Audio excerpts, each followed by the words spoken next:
Never again and never forget are two slogans of Jewish and now global modernity that have been with us now for some 80 years. They are important statements with all sorts of implied moral, political, and religious consequences. As I mentioned earlier, Jews have actually been saying a version of never forget for thousands of years. It's the theme of this Shabbat Zakhor, calling our attention to the attack against the Israelites by the devious and demonic Amalekites in the wilderness, as recounted in the book of Exodus. We read that passage today since the story of the Amalekites and their attack, and our responsibility to remember it, precisely because its lessons remain relevant, animates the holiday of Purim, which begins Wednesday night. There's also an obligation in the Bible to remember that we were slaves in Egypt. That version of never forget defines Passover, the next holiday after Purim, just a little further down the road. And soon after, Yom HaShoah ve'Hagvura, Holocaust Memorial Day. And then Yom HaZikaron, the day we remember Israel's fallen soldiers. You might say that we find ourselves at the beginning of the memory season of the Jewish calendar.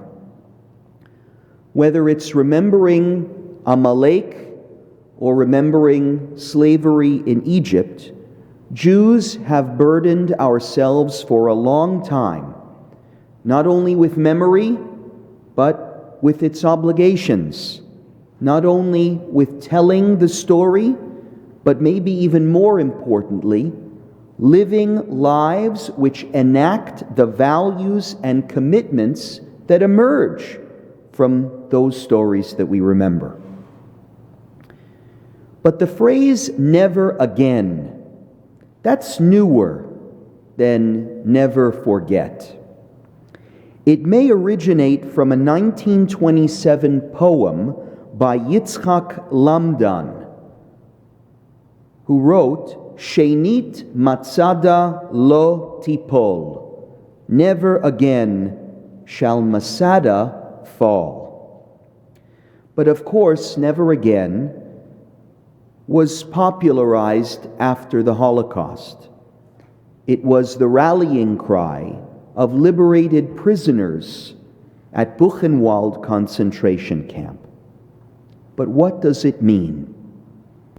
Its exact meaning is debated. For some, never again is a universalistic injunction to prevent all forms of genocide. I think that's what Elie Wiesel was saying when in 2012 he wrote, "Never again is more than a slogan. It is a prayer, a promise, a vow. Never again the glorification of base, ugly, dark violence." American presidents and many other leaders have used this universalistic meaning of the phrase as well. For others, never again is about us. It is a particularistic Jewish command to avert a second Holocaust. It was Meir Kahane who popularized this version of the phrase. For him, never again was a way of saying, never again will Jews fail to fight back against our own victimization. And for others, never again has nothing to do with genocide. It was appropriated as a political slogan to commemorate the 1976 Argentine coup, used to promote gun control, abortion rights in the United States, and was also used as an injunction to fight against terrorism after the September 11th attacks. In these days leading up to Shabbat Zakhor, we ought to think carefully about what never again really means, especially as we continue to watch in horror as a war of conquest by an aggressive superpower unfolds in Eastern Europe, of all places, the very birthplace of never again. What sits with me, sadly and tragically, is that if never again was meant to convey some sort of universalist commitment to prevent genocide, it utterly failed, and it continues to fail. In Cambodia, in Rwanda, in Darfur, in Bosnia, in Syria, and now in the Ukraine, never again has been rendered into a cheap slogan: all bark, no bite. Perhaps we failed to understand human nature. Perhaps we failed to understand the natural state of the world. In my Passover Haggadah class earlier this week, I taught that the reason the Pesach story must be reread every year and referenced actually every day in our prayers is because our story of oppression by a foreign superpower is not meant to be a history lesson. It is paradigmatic. It calls us to redeem humanity from its natural state. And what is that natural state? It is victimization, oppression, sickness, poverty, suffering. Maybe we thought naively that was behind us. Maybe we thought that the Second World War changed humanity, changed the natural state of the world. The world shock and outrage at Putin's war in the Ukraine, I think, is about the collapse of our collective naivete, not just about the bloodshed itself. My friends, the Holocaust did not extinguish Jew hatred. The war to end all wars did not end all wars. The defeat of one misguided totalitarian philosophy did not end such pursuits. And the defeat of one egomaniacal dictator did not mean that many others would not arise in his place. We have a long way to go. Those touting the universalistic message of never again did not understand. They did not understand that countries with nuclear weapons would hold enormous weight in global conflicts. They did not understand that a world addicted to oil and gas would be very reticent to get into any fights with a producing country. They didn't understand that people will always care more about themselves and their neighbors and their immediate surroundings more than they will care about some conflict going on oceans and miles away.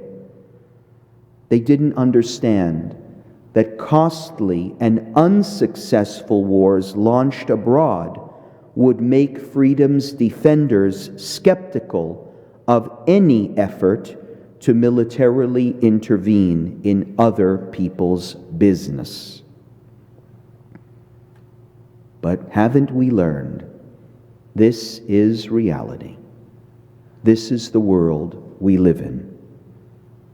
And while there is much that we can say about Meir Kahane, one must give him credit for understanding the world as it is rather than some idealized, peaceful paradise that we may long and dream for it to be. In the real world, survival comes first. And make no mistake, this is a war of survival. If Putin succeeds in suppressing Ukraine's aspirations to be free of Russia, it will not end with Ukraine. China is watching. Iran is watching. Belarus is already a Russian vassal. The Baltic states, the Persian Gulf states, and most relevant to us this Shabbat Zakhor, all of Israel's enemies are watching to see if the West really has what it takes to defend our principles. 3 decades ago, the newly independent country of Ukraine was the 3rd largest nuclear power in the world. Thousands of nuclear arms had been left on Ukrainian soil by Moscow after the collapse of the Soviet Union in 1991. But in the years that followed, Ukraine made the decision to completely denuclearize in exchange for a US, UK, and Russian guarantee for Ukraine's security. It is all written out in a 1994 agreement called the Budapest Memorandum. What kind of security guarantees lead to children being shot down by foreign soldiers as they run in terror to flee their homes? What kind of security guarantees? Israel is watching, and Israel's enemies are watching. Israel may have some nuclear weapons too, and Israel has U.S. security guarantees too. Which do you think have now proven to be more central to Israel's security? This explains why Israel has not joined the West in standing unequivocally against Putin. There's no question that when it comes to principles and values, Israel and the United States are on the same page. They are both freedom-loving countries. That is beyond dispute. But when it comes to defending its principles and values abroad, the United States has proven to be unreliable at best, useless at worst. A lot of talk, a lot of red lines, but limited action. You can say a lot about Putin, but when he says he's going to do something, like, for instance, coordinate with Israel to protect its northern border, Putin follows through. This is tremendously painful for those of us who dream of a better future, of a denuclearized future, of an Israel that doesn't have to direct such significant national resources to its defense, an Israel that does not have to make moral compromises in its foreign policy. But friends, this is the world as it is. Kahana understood it. For the Jewish people, never again means survive. Survive. While Judaism teaches of tikkun olam and the importance of bringing the world closer to its redeemed ideal, it is also firmly grounded in the reality that freedom must be fought for. Our ancestors were freed from slavery in Egypt by a mighty hand and an outstretched arm. In other words, by might, by greater force, not by the better angels of human nature. Pharaoh does not relinquish power on his own. He had to be compelled. And today, too, only power can stop power.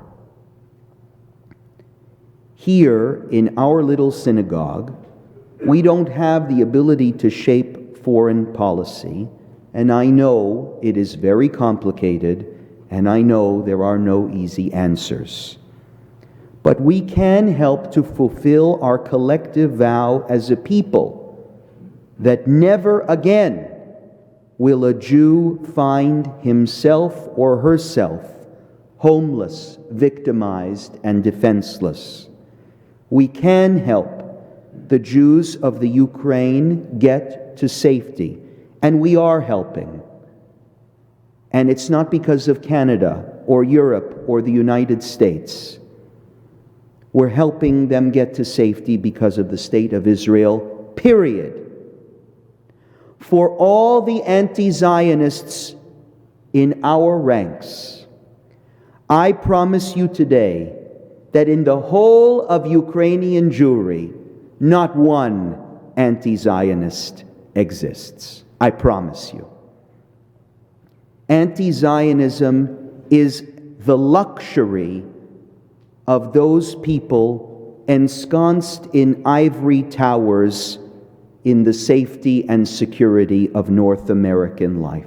But for Jews in trouble, they all know that there is one place that not only will take them in, but that wants them, that will welcome them, as they're doing right now, with hugs and smiles and waving flags from the arrival hall of Ben Gurion Airport. All of our Ma'ot Chitin collections at Beth Tikvah this year, all of it, will go towards Israel's absorption efforts to help refugees from the Ukraine. And I thank the Ritual Committee for supporting that initiative. Never again. The world may not be able to figure that out. But thank God, we the Jewish people have made tremendous headway in figuring out what that means. This past week, Natan Sharansky spoke at a Sheva Brachot in Israel, and someone sent me a copy of the speech he made. I found it very powerful, and I'll close with it. This is what he said. When I was growing up in Ukraine, in Donetsk, there were many nations and nationalities. There were those with identity papers that read Russian, Ukrainian, Georgian, Cossack. This was not so important since there was not much difference between them. The single designation that stood out was Jew, Ivrei. If that was written on your identity, it was as if you had a disease.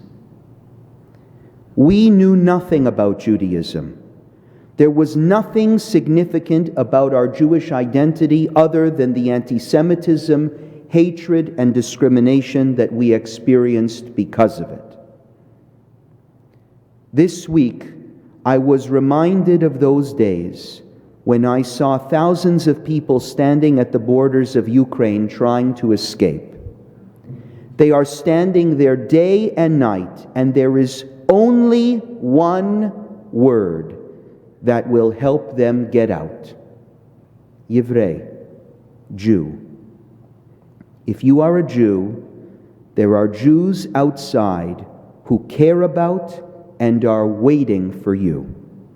There is someone on the other side of the border who is searching for you. your chances of leaving are excellent. The world has changed. When I was a child, Jew was an unfortunate designation. No one envied us. But today on the Ukrainian border, identifying as a Jew is a most fortunate circumstance. It describes those who have a place to go, where their family, an entire nation, is waiting on the other side.